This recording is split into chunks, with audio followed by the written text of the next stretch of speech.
Salam. Hari ini kita akan melanjutkan pelajaran kita. Kita ambil dari Yohanes 12. Kita akan membaca mulai dari ayat 1. 6 hari sebelum Paskah, Yesus datang ke Betania, tempat tinggal Lazarus, yang dibangkitkan Yesus dari antara orang mati. Di situ diadakan perjamuan untuk dia, dan Marta melayani. Sedang salah seorang yang turut makan dengan Yesus adalah Lazarus. Maka Maria mengambil setengah kati minyak narwastu murni yang mahal harganya, lalu meminyaki kaki Yesus dan menyekanya dengan rambutnya. Dan bau minyak semerbak di seluruh rumah itu. Tetapi Yudas Iskariot dari murid-murid Yesus yang akan segera menyerahkan dia berkata, "Mengapa minyak narwastu ini tidak dijual 300 dinar dan uangnya diberikan kepada orang-orang miskin?" Hal itu dikatakannya bukan karena ia memperhatikan nasib orang-orang miskin, melainkan karena ia adalah seorang pencuri. Ia sering mengambil uang yang disimpan dalam kas yang dipegangnya. Kita dapat memahami di sini bahwa Yesus datang ke Betania, ke tempat tinggal Lazarus, yang dibangkitkan Yesus dari antara orang mati. Di rumah Lazarus ini diadakan perjamuan untuk Yesus. Dan saat itu Marta melayani. Lazarus dan Yesus makan bersama. Maka Maria, saudara Lazarus itu, mengambil setengah kati minyak narwastu yang mahal harganya, lalu meminyaki kaki Yesus dan menyekanya dengan rambutnya, dan bau minyak semerbak di seluruh rumah itu.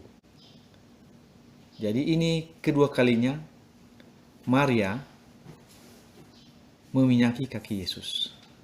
Yang pertama ketika Yesus berada di rumah Simon, orang Farisi itu. Dan pada saat itu dia meminyaki kaki Yesus untuk meminta pengampunan akan dosa.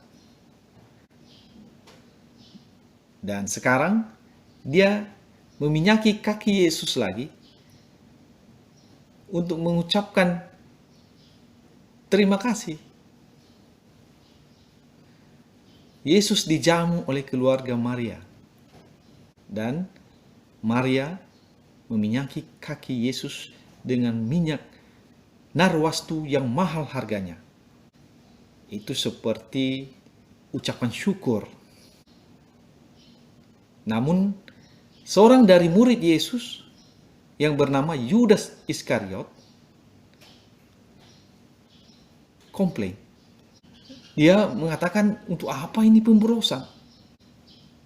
Padahal seharusnya dia kan harus tahu bahwa apa yang sedang mereka lakukan itu adalah suatu ucapan terima kasih. Kan Lazarus, saudara Maria itu telah dibangkitkan oleh Yesus dari antara orang mati. Jadi itu adalah persembahannya kepada Yesus. Ucapan syukurnya. Namun Yudas Iskariot ini, walaupun dia sebenarnya adalah murid Yesus, sepertinya dia tidak menghormati Yesus. Dia bisa berkata, "Mengapa minyak narwastu ini tidak dijual 300 dinar dan uangnya diberikan kepada orang-orang miskin?" Otaknya sudah uang saja, maka segala sesuatu yang lain tidak diingatnya lagi. Contohnya tentang kesopanan, juga tentang rasa hormat kepada Yesus. Sudah tidak ada lagi karena dia ingin uang. Ingin uang.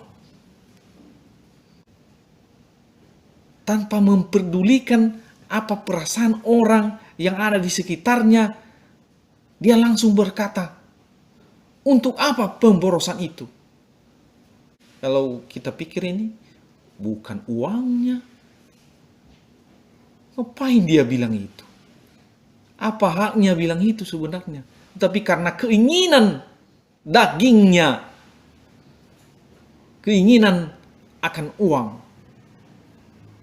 cinta akan uang, akar dari segala kejahatan. Karena dia cinta uang. Uang memang perlu, tetapi jangan sampai kita kehilangan kontrol. Kita tidak bisa mengontrol lagi hidup kita. Sama seperti Yudas ini, nggak bisa lagi dia kontrol. Yang harusnya dia diam saja. Toh itu kan diberikan untuk gurunya.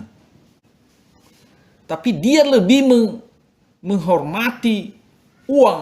Dia lebih menghormati uang daripada gurunya. Makanya dia sampai mengatakan, mengapa minyak narwastu ini tidak dijual 300 dinar dan uangnya diberikan kepada orang-orang miskin.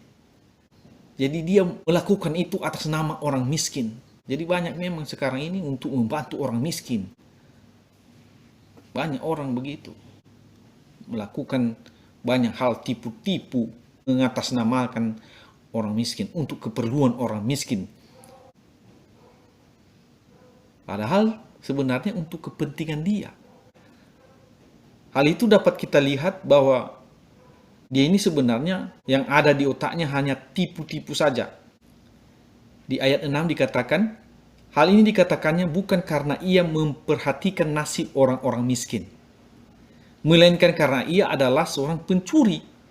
Ia sering mengambil uang yang disimpan dalam kas yang dipegangnya. Jadi dia ini bendahara, dia yang pegang kas. Dia sering ambil uang kas itu. Apa? Yohanes ini tahu bahwa Yudas ini sering mencuri uang kas.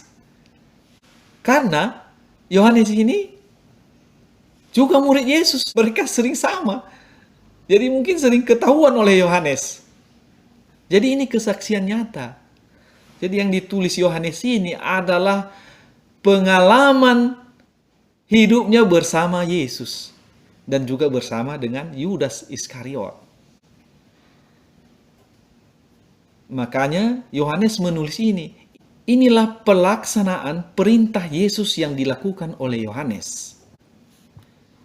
Kita akan baca dari Kisah Para Rasul 1 ayat 8. Tetapi kamu akan menerima kuasa kalau Roh Kudus turun ke atas kamu.